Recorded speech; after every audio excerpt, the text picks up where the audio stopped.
Breakfast on the table, boy. You want to come down here and eat this shit before it get cold? It'd help if you wouldn't call it shit, Pop. Help me too if you get your ass down there and eat it. What is going on, movie lovers and bud smokers, and welcome back to another episode of 5 on It. We are your hosts. I am Francisco. And I'm Sir Frazier. And on today's episode, we are reviewing a movie that I would call the Chicken Soup for the Soul movie. A movie that makes me feel just really good. Takes me back to a simpler time, you know, a hug from grandma type of movie. We are talking House Party. But before we dive into that, don't forget to subscribe if you haven't subscribed. Don't forget to share if you'd like. Drop some comments below your House Party review, or your rating, I should say. Maybe some of your highlights as well, because this movie is flooded with them. So drop some comments below and have a nice little discussion like that. But Sir Frazier, tell the people what you're smoking on. Well, today I'm actually trying a new edible. It's Botz, B-O-T-Z, and this is white cherry. It's a sativa. Yeah, we are on the edibles Fast today. acting. Has the activation time for 10 minutes. T-minus. So if this starts really going off the rails, you guys know why. Blame it on bots. Man, so a summary for this movie is kid decides to go to his friend Play's house party, but neither of them can predict what's in store for them on what could be the wildest night of their lives. So this movie was released in 1990. It is a coming-of-age comedy. The movie was directed by Reginald Hudlin. It stars Christopher Kid Reid, Christopher Play Martin, Martin Lawrence, Robin Harris, Tisha Campbell, A.J. Lawrence, and John Witherspoon, among others. Something interesting to point out is that Robin Harris passed away from a heart attack 9 days after this movie was released. Yeah, just when I was like going on the list, like looking on some research on it just now, I just stumbled on that, and I was like, I knew he passed away like around that time, like, but 9 days after, that was definitely surprising. And fun fact, Bebe's Kids was in pre-production when he died, and I didn't know this, but Faizon Love voiced Harris's character. Did you know that? Really? Faizon Love, Big Worm, Big Perm. Hold up, so like Robin Harris didn't do any of the voice? Yeah, it said that he passed away in pre-production, so he died before they even actually got to production. Oh, damn! But it was based off of his sketch of Bebe's Kids, his comedy sketch. But I had no idea that Faizon voiced him in the movie. He's doing a pretty good Robin Harris. That's like, a fucking uncanny. So is he trying to sound like Robin Harris in that? Damn, like. That's uncanny. I thought that was Robin Harris this entire time. Same. Well, good work for Faizon Love. Yeah. For real. So New Line Cinema. So this is some more background. New Line Cinema offered the lead roles to Will Smith and Jazzy Jeff after after suing them for sampling Nightmare on Elm Street, one of your favorites, in their song "A Nightmare on My Street" without New Line's permission. And so they offered Jazzy Jeff and Will a deal. Either they could pay the settlement or be in 2 New Line Cinema movies. And one of those movies was House Party. Jeff and Will ended up passing on the movie. And Christopher, Kid and Play, ended up stepping into this role and made a classic. But something that I did think was interesting, so dig this. So according to Reid, this is according to him, after their 1990 animated series, Kid and Play, which I vaguely remember, was canceled after the first season with NBC. NBC approached them to do a pilot sitcom. They passed down on it, and Jazzy Jeff and Will were cast instead, and that show was retooled to be The Fresh Prince of Bel-Air. See, man, that's fucking wild, bro. When you go back and history just like works itself out exactly how it's supposed to, man. Because honestly, granted, Will Smith and Jazzy Jeff, they got that killer chemistry as well. Definitely, I'm sure they probably would have done this movie some justice, but it'd been interesting for the dance scenes though. Yeah, because I mean, Will can move a bit, but I don't know, these guys, Kid and Play, just They nailed it. I mean, it's called Kid and Play now. Yeah, exactly. And they even is like watching this and that scene. I mean, let's start with the highlights. The dance battle. That's a huge the whole party highlight. scene. The whole house party scene is phenomenal. It's so much fun. And honestly, it takes like very little time to kind of get to it.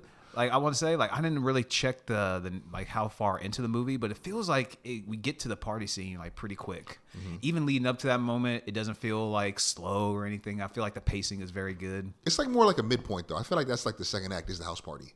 Yeah, it's like the first act is, kind of laying the groundwork, school, getting grounded. Yeah, it's just like, the pre-party. Then the second act is the party. And then the third act is the after party. Is just like, walking the girls home. Yeah, and, yeah. Kid hitting him with that killer Riz. It's like, bro, you walking both these girls home and you almost got a little kiss from the first girl.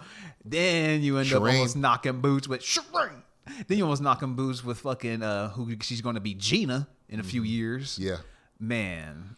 Sydney, yeah. Yeah, Sydney. I was trying to think of her name real quick. But the movie is paced very well. Mm-hmm. But like I said, the quick highlight is the dance battle when it first starts with, I don't know what his character's name is, but the dude that's getting drunk off the Old English of Oh, Bowie. my God, yeah. I'm getting those digits. I'm getting those digits.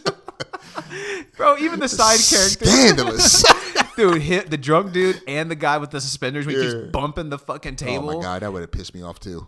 Bro, even the side characters. You even see a young, the dude from Rush Hour, when Chris Tucker, the first Rush Hour, when Chris Tucker goes in and he tells Jackie Chan to go wait in the back. Mm-hmm. And he's like, when Jackie leaves, and he's like, all right. Oh, the cousin. Yeah. That actor. Yeah. You see a young version of him, you see young him in Shireen's like kitchen or whatever, like that, talking on the phone. Mm-hmm. And so I'm like, oh my God. There's like how many people are in this movie, and then I totally forgot about John Witherspoon calling the police. Bro, what does he say in the dialogue? He said, "Yeah, that's right. Go ahead and dance with your big ass." I love the plot of this movie is so simple and so fun. And one thing I really got to give a shout out to Hudlin. So this movie was originally a short film that became a full feature. And this idea, the concept for this movie originated from him listening to Bad Boy Having a Party by Luther Vandross. Fucking amazing song. I love it. The movie opens up with that song, and then when Kid sneaks out, we hear it as soon as he shuts the door all loud as fuck. I was like, bro, why did you slam the door?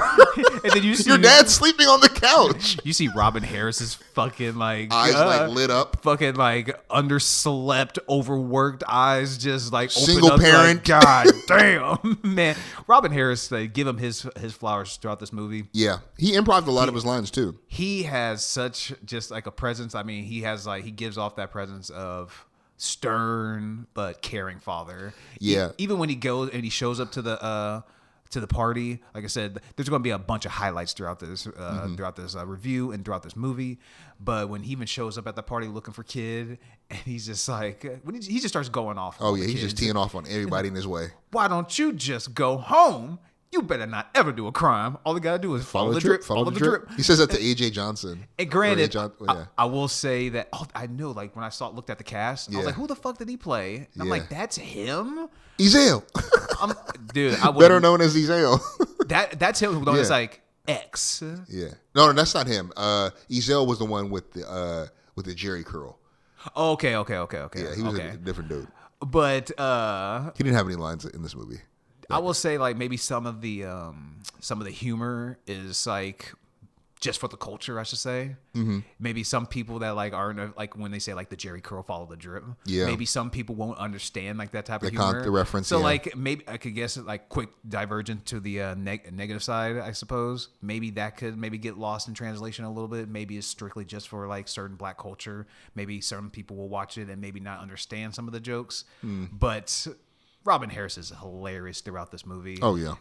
And that was a huge highlight for me was when he shows up at the party. No, that definitely was a highlight for me. He has a really great line to him, too, later. I'll get to that one. But I think the way that this movie starts, right, we very much immerse us in this world, right, of Kid. He's the main character.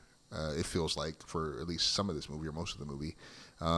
His dad, as we mentioned, he's literally works nights, and he's a single father raising his son. And we know that we learned over the course of like the first act that his mom died. And I love the school scenes. I love it. Just like I feel like it takes us right back to those early '90s vibes with the colorways, the hair, the hairstyle. But motherfucker, you gotta cut the shit. Ain't no way in hell they tried to sell us that fucking Force 5 are some fucking high schoolers. Get the fuck out my face, dude. That was no way. He looked like an amateur bodybuilder, bro. Slab looked like an amateur bodybuilder, bro. I was fucking laughing my ass off because you can put that in negatives if you want. I don't care. For me, it's just funny because when I'm looking back at it, I'm like, these full force motherfuckers, you're trying to tell me they're in high school? These are some 30-year-old grown men with a mortgage payment. Yo, that's who the fuck they are. Yo, facts. Like that. Like if these are kids, our system has failed them. Even play. Yeah. Like the only ones that can kinda, I should say maybe the females can maybe come across as high schoolers in a way, maybe like seniors, but like, even then, they're like none of these like people, even like maybe Kid, because he's kind of got like the baby face. Yeah. If you want to say classic like high top, if you want to give it like a strike because like the cast like is not believable as high schoolers, then hey, I can't say nothing against that because they definitely are not believable at all as high schoolers. But if you just want to like, just kind of throw that out the window, suspend disbelief a little bit, it's still funny as fuck seeing like these old ass men trying to be high schoolers and talking to a fucking principal about getting sent home and shit. Dude got a mustache. I know there's plenty of high school kids with mustaches and not, but look at this dude. Come on now. Bro, I just like, it's not really a big knock for me. It doesn't factor into my score in any way, but it's just a glaring thing. It's just like, come on.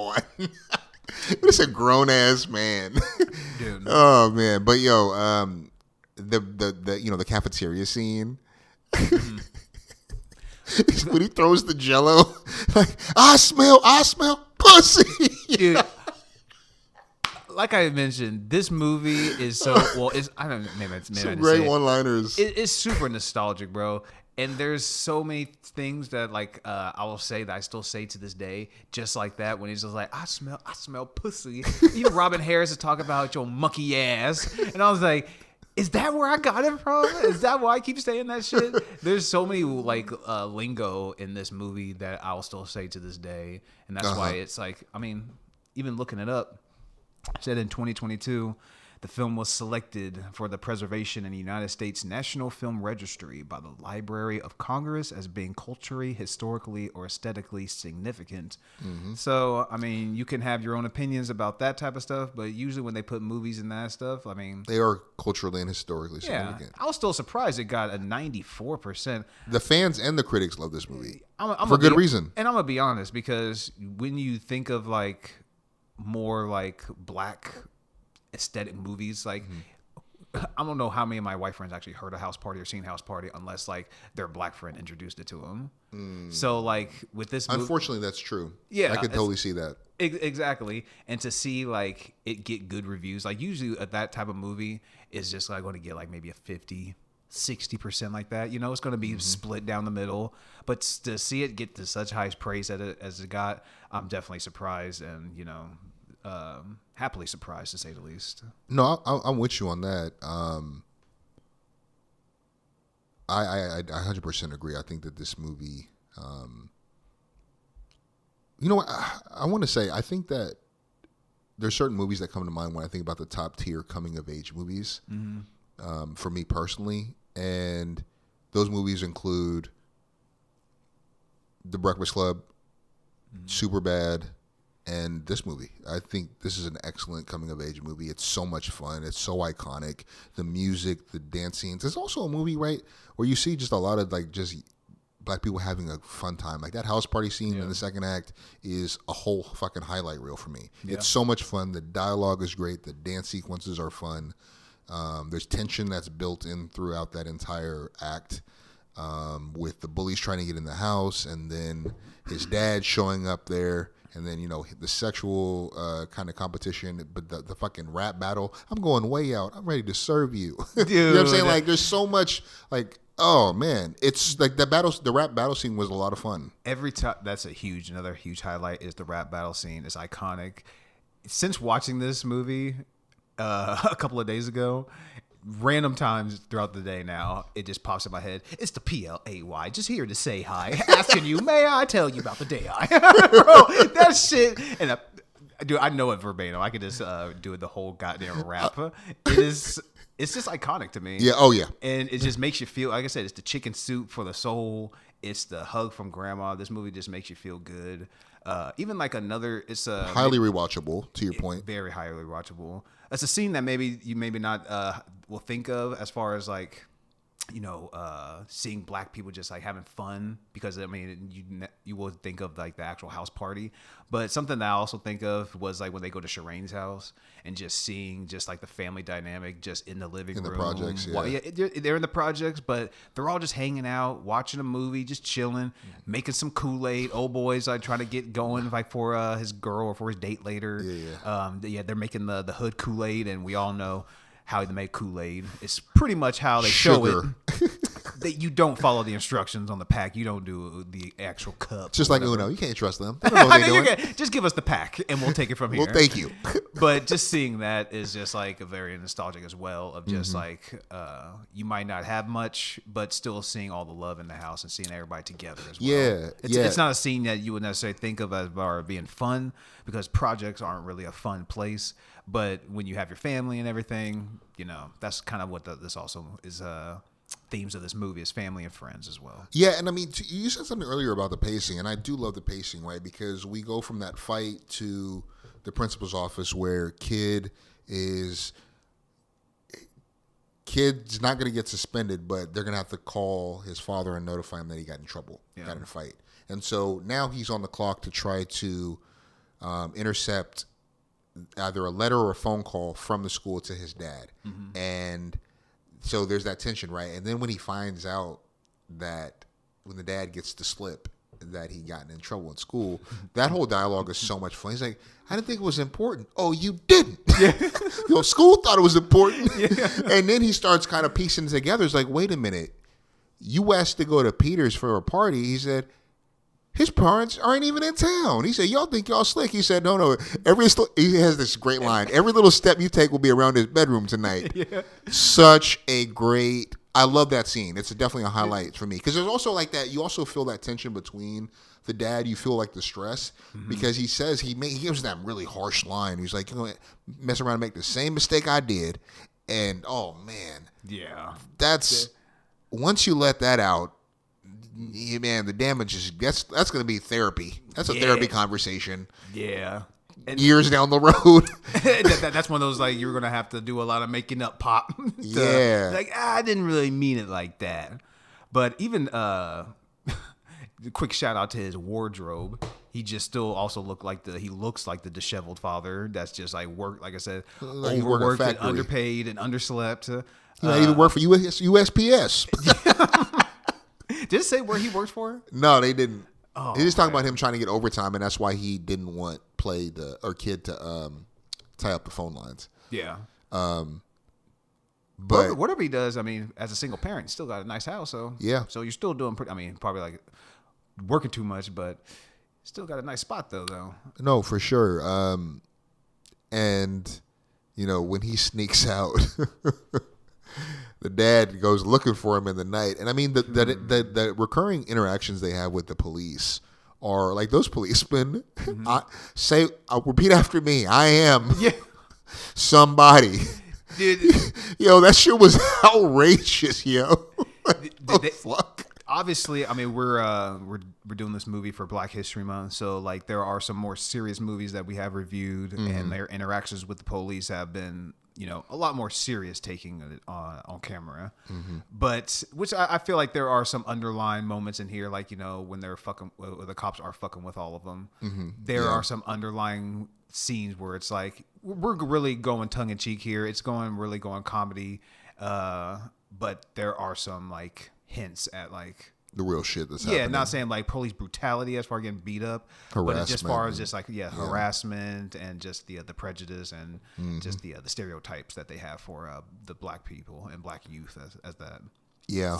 But another highlight for this movie, we got to give our shout outs to Martin Lawrence. Oh yeah, Bilal. Who gave you that African name? Dragon ass breath. Dragon breath. Who you talking to? Oh, yo. So first of all, Play was doing him dirty, but I got to give a shout out to Play though, because his fit was fire. Yeah, his fit was clean as fuck for the party. It's but the PLAY. Just here to say hi. Here. Yo, he did Bilal wrong though. First of all, he has him waiting.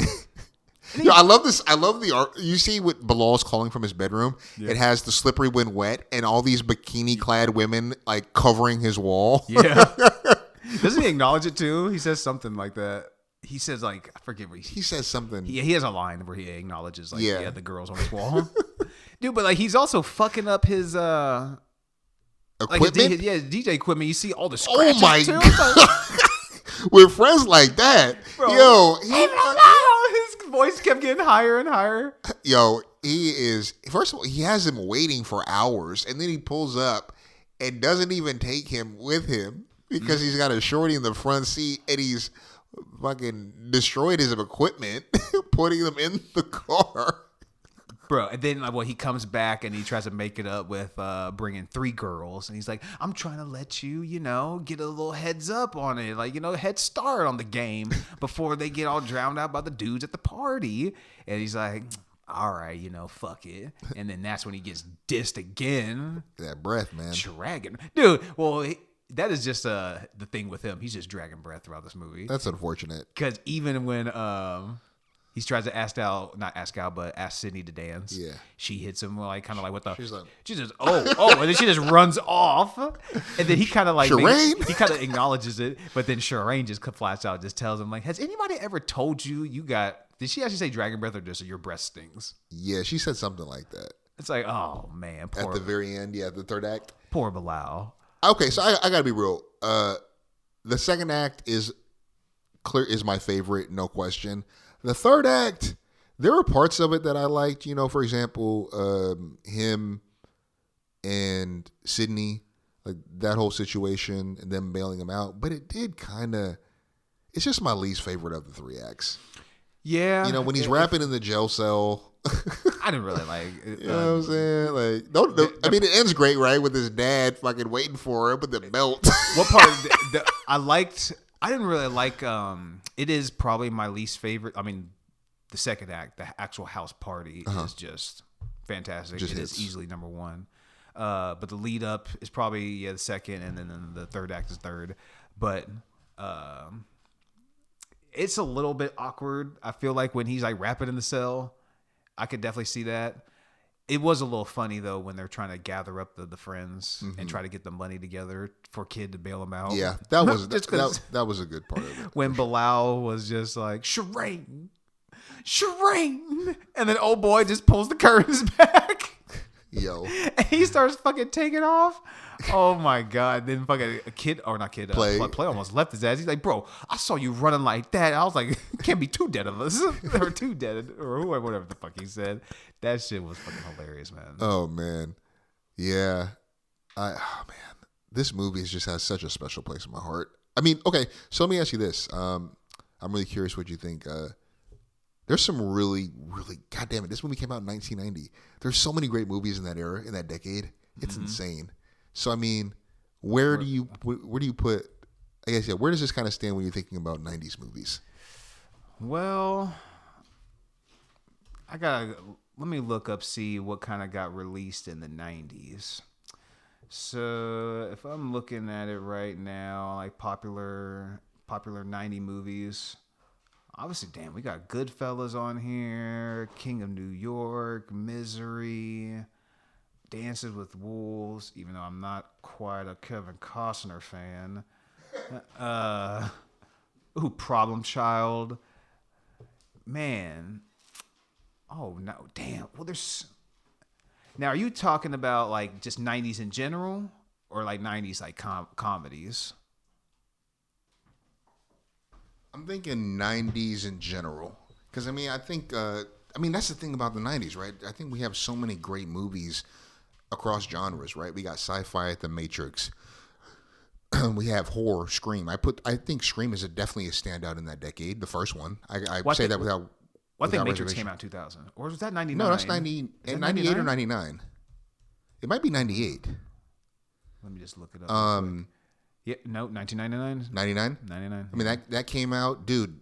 The Usual Suspects, Pulp Fiction, Casino.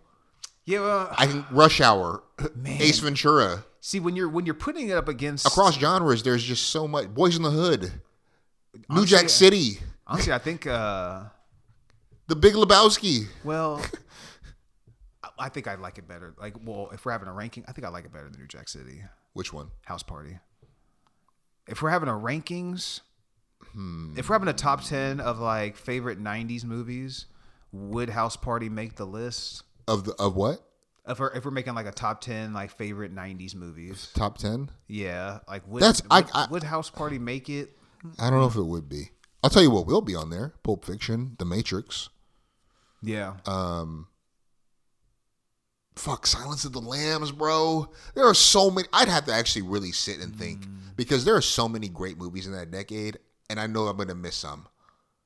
I'd have to really sit. I mean, you're covering a whole decade, so but like, yeah, I don't know if it'll make my top 10, but it's still just like it's still a very historically significant movie. Oh, most definitely. Especially like how you mentioned like just like a coming of age movie or just like, you know, a friendship party type movie. Like how you mentioned Superbad. Like this is Superbad before Superbad came. Mm-hmm. Superbad is just like is pretty much like House Party. It's just way more raunchy. Mm-hmm. And I would say Superbad is funnier. But I think I like House Party more personally. Yeah. No, Damn, I'd have to actually think about that because I don't want to have recency bias because I saw this most recently, so I'm leaning towards this. But I mean, that's what I said earlier in this conversation. I think for me, a tier one of my personal favorite coming of age is this movie, The Breakfast Club, and Superbad. Yeah. Not in order, but I'm just saying those three movies are kind of top tier coming of age for me. And I'd have to really think about that because because they're both highly rewatchable too. Mm-hmm. Oh, Truman Show, Seven, Total Bruh, Recall. This I can't do it, man. Men in Black. That's gonna be really difficult. The Batman's on there. Oh, no, Batman Returns. Great. Jurassic Park. Oh man. Home Alone. Oh. There's so many. I mean, the '90s is such a fantastic time for movies. He Got Game. We just we got a review of Black Klansman coming out, so we were just talking about Spike Lee movies. He Got Game. Malcolm X dropped that Space in the 90s. Jam. Oh, Toy man. Story. Okay, bro. The Mask. Okay, Toy Story's top 10 for me of the 90s. I gotta keep it buck. Oh my god. Objectively, that movie has to be. That's in my top 10. I could easily put Space Jam, Toy Story, and The Mask all in my top 10. I love The Mask. Home Alone, like it could be filled with nothing but kids movies, honestly. Damn. That's why it's the Mighty Ducks 2. Maybe we should do an episode of that. Like maybe one of these times we should have a movie, and then we should do like a ranking type of that. Like just take a week and just think of like do a top 10 90s. Bro, I would maybe totally be down to do a an top episode. 5 just to maybe keep it not as like vast. I would totally be down to do a overhead view, a review of just a decade. Whether it's we talk about the 90s, but I would love to do the 70s. I would even be open into doing the 60s. We could do that. I mean, I think that there are certain decades that I think 70s and the 90s are just so rich, and it's not even just the cream of the crop, but some of the even lesser known movies that don't stand out in the way that a Jaws does or Alien does, but is still just a gem.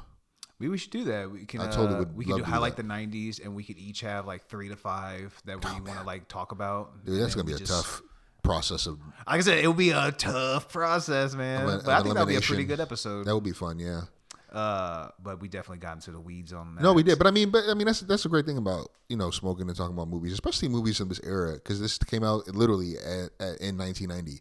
So this was starting off the decade very strong. Fargo. Oh man, damn. Oh man, we're talking about House Party, class act. That's I mean, these guys aren't really known. I mean, they had their time in music, and they got some bangers in the movies. And so, as far as like House Party 1, House Party 2, and Class Act with Kid and Play and acting, they got 3 bangers as far as I'm concerned. They may not get the recognition House Party 2 and Class Act as like the first House Party got. You know, got the historically significance and the high ratings and all that. Yeah. But, you know, Class Act and House Party 2 is very fun. If you are fans of Kid and Play, you should definitely give those 2 movies a watch. Oh, 1,000%. I think, in my personal opinion, House Party is the more historically significant and iconic movie, but I actually enjoy Class Act more, and I actually can rewatch it more. It's so much fun. I love the dynamic with these two guys swapping identities, completely different backgrounds. It's such a fun movie, and I love it's just highly rewatchable. I rewatched it actually like maybe 2 months ago. I feel like it's on TV. Yeah, like, when I had YouTube TV Prime, or maybe. cable, I feel like it was on TV a lot more often than just Duncan like House Party 2. Penderhughes. Blade Brown. Oh my God, that's unlocking some memories. Dude, I'm still on the 90s right now. Falling Down, The Game. Oh, man. Oh my God, bro. 7. Oh damn, you rock with The Game? The Game with Michael Douglas? Yeah, dude. Dude, that David Fincher. David Fincher, low key is one of my favorites. I mean, I love 7. I love the Game is a really great movie. I love Girl with the Dragon Tattoo. Yeah. That was a fucking excellent movie. The Killer was good. Did you like The Killer? I never finished With Michael it. Fassbender? I never finished it. I watched it or not watched it, but I turned it on and then I got something. I had to go do something, so I never went back to it. It's not a bad movie. But yeah, The Game, man, that movie was a huge fan of that. They just set it off. Friday, Above the Rim. Oh man, Menace to Society. God, the 90s. We're gonna definitely have to cover that. So look out for that episode. We 508 is going to be covering the 90s here at some point. So be on the lookout for that. Well, so I mean, we can talk about this movie for hours. Do you have any negatives? I mean, I kind of talked about the third act being my least favorite.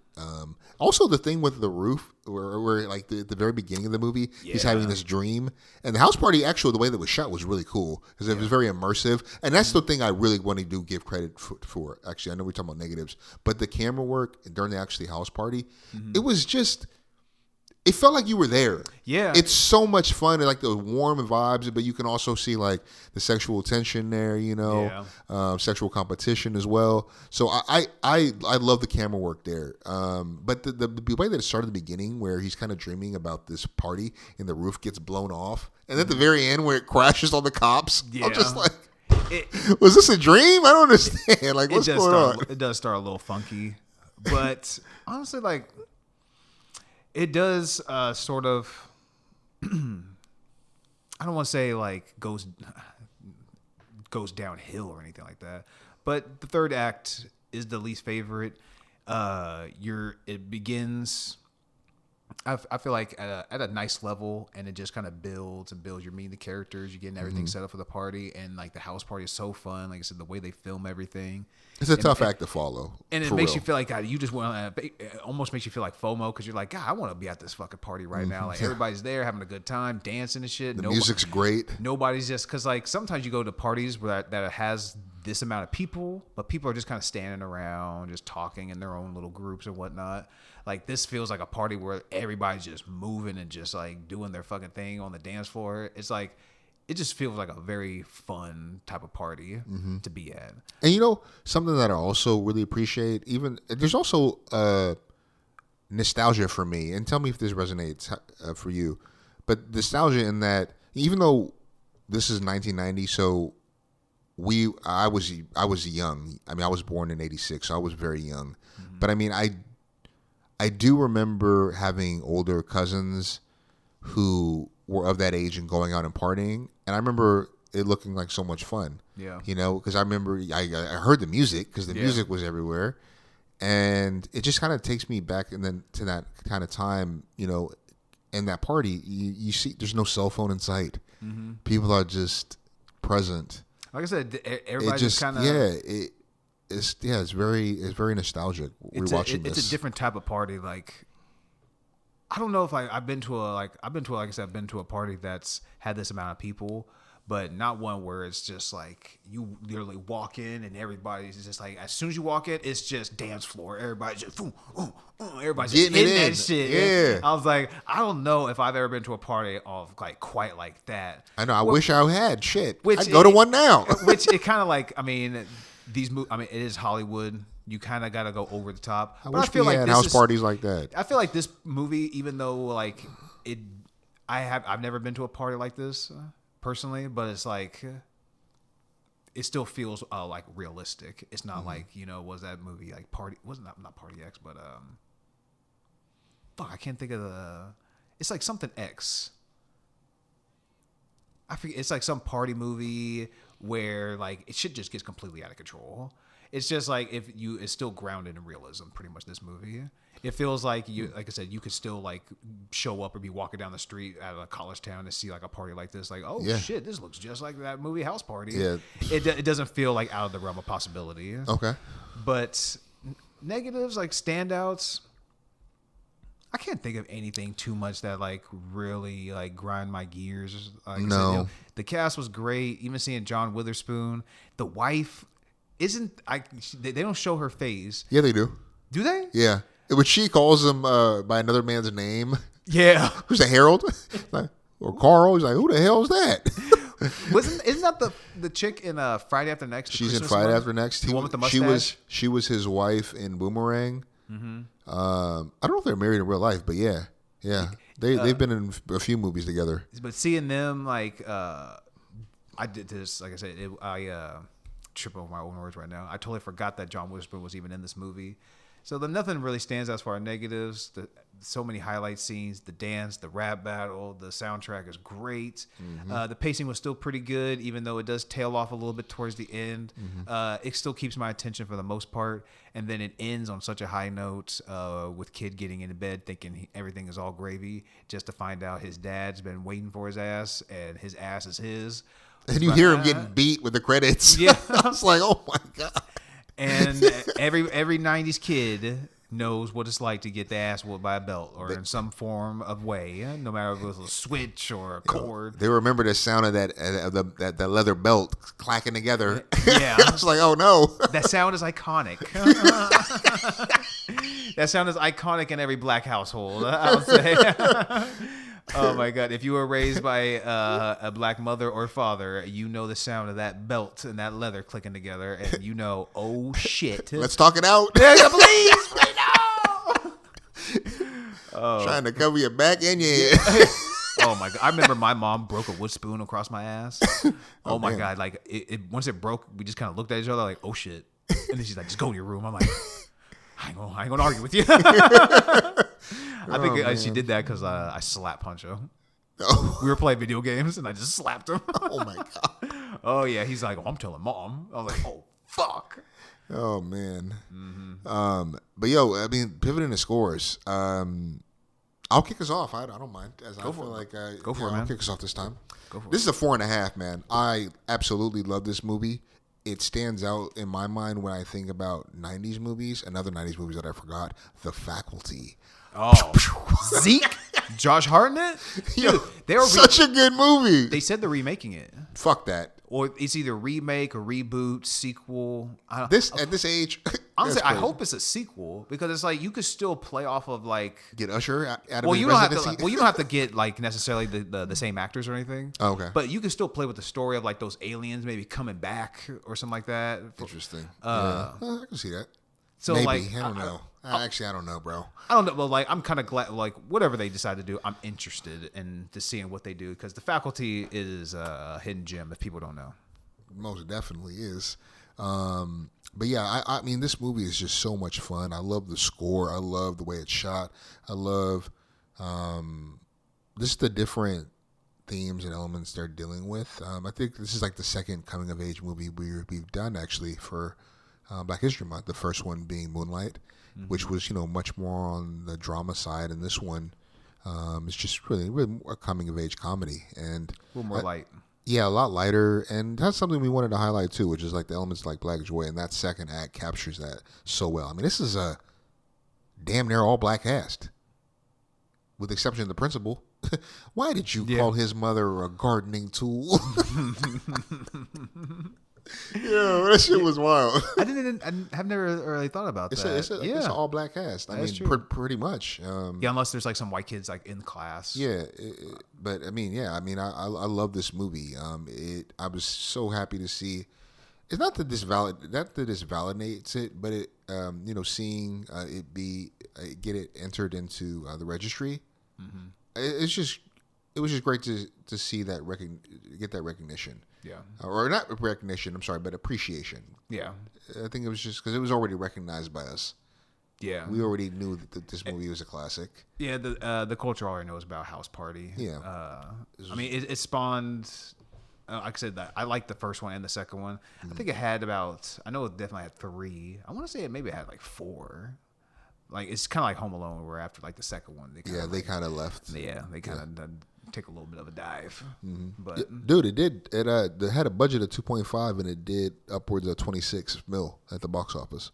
Really? I mean, damn. Dude, just for like this like lowly little house party movie, especially like in the 90s, I think that's doing pretty well. That's a home run to me. At that time, if you had a budget of 2.5, and I mean that includes marketing, right? I don't no. Does that include like a marketing budget? Well, I'm not sure like if it's listed on here if it's including it or not. But okay, well let's just say. But even if you double it, let's just say like it took them like around 4 or 5 mil. Let's say okay. You're still quadrupling your money. Yeah, I mean you nailed it. Mm-hmm. But yeah, this is a 4.5 for me, man. If you haven't seen this movie, absolutely see it because I think it's a great coming of age movie, and it's a shame that more people don't know about it. I totally agree. That's why this movie is joining the illustrious club, my friend. It is getting a 5-star recognition you got from 5 me. On it, huh? Dude, I've loved this movie from the time I've seen it until now. I've seen it numerous times, and it hasn't wavered at least in the bit. It's super nostalgic. The comedy still holds up for me. It's not going to be gut-busting funny in a lot of moments. Some moments just kind of like I said, just makes you feel good, and it's nice to see people just having a good time and all that. Cast is great. The party scenes makes you feel like you have FOMO, makes you want to be there. Even when they're going to the hood and getting the Kool-Aid, that makes me want to go to the store and grab some packs of Kool-Aid. But I know damn well I can't be drinking that shit because otherwise you get the diabetes. And then they're going to take your leg like Big Mama and Soul Food. Yeah. Oh, man. It's another 90s movie. Damn. There's another 90s movie. Something that I would be remiss if we didn't point out. So this movie, it premiered at Sundance Film Festival, and it won the Cinematography Award. Really? Yeah. For Peter Deming. Nice. Yeah. So, I mean... So just more recognition and appreciation for the movie. At that time, it was recognized from a cinematography standpoint, at least. The more you uncover this movie, the more pleasant things you find out about it. I thought... I didn't even think the Rotten Tomatoes score was going to be that high, but then when I look it up, 90 plus, man, that just makes you feel good. This movie is the chicken soup for the soul for me. It is the nice hug from grandma. This movie is just very pleasant to watch in every way, shape, or form. I'll turn it on at any moment. Whenever I see it on TV, I'll turn it on to see what part it's at. So even quoting Robin Harris to this day with your monkey ass, go home and fix me a pork chop sandwich. This movie is endlessly Trout-mouth heathen? Yeah, you trout-mouth heathen. Why don't you just go home? Dude, man. I love this movie to death. It gets the 5-star approval from me. Check it out if you haven't. Nice. Well, stick with us. Next week, we are going to be reviewing Blank Man. That's going to be... I think that'll cap off Black History Month. That's going to cap off Black History Month. We wanted to throw in a comedy there. There were a lot of directions to go. Well, it's going to go this one, then Black Klansman, and then Blank Man. Yeah. Oh, yes. Yeah. So we got those two coming up for you, queued up for you guys. And man, while we're here, I got something on my radar. What about you? You got something you want to? I believe I can muster something up on the radar. Actually, damn. What I was gonna say, I think I've already mentioned it before. I don't think so, but you go ahead. Maybe something will come up while you're going. Oh man, for me, it's The Girl with the Needle. This was directed by Magnus von Horn. I'm not very familiar with this director outside of this movie, but I've heard he's made some other really good movies. This movie is loosely based off of it's kind of a true crime drama, but it has like a very dark fairy tale element to it, where this woman takes place in 1919, so right after World War I ended. It takes place in Denmark. This woman who's poor, low social status, has an unwanted pregnancy, and so she gives this baby up to this woman who runs a underground adoption agency. Afterwards, she ends up joining this woman as a wet nurse, as she works with the other young babies, while she searches for a home for these unwanted kids, or so she believes. Mm-hmm. And that's we come to realize that this adoption agency isn't all that we were led to believe. And it's a really dark, depressing movie, beautifully shot, very well acted. It's my favorite movie this year. I know it's only February, but highly recommend it. Worth seeing. It does have subtitles, but please don't let that deter you. Yeah, I was like, that shouldn't steer anybody away. I mean, I think it does sometimes, but yeah, good movies, no matter if you have. I think nowadays a lot of people even have the subtitles on, even when they don't even need it. Sometimes you miss some shit. Even when you don't need it, sometimes they'll be whispering or some shit. You're like, what the fuck did they say?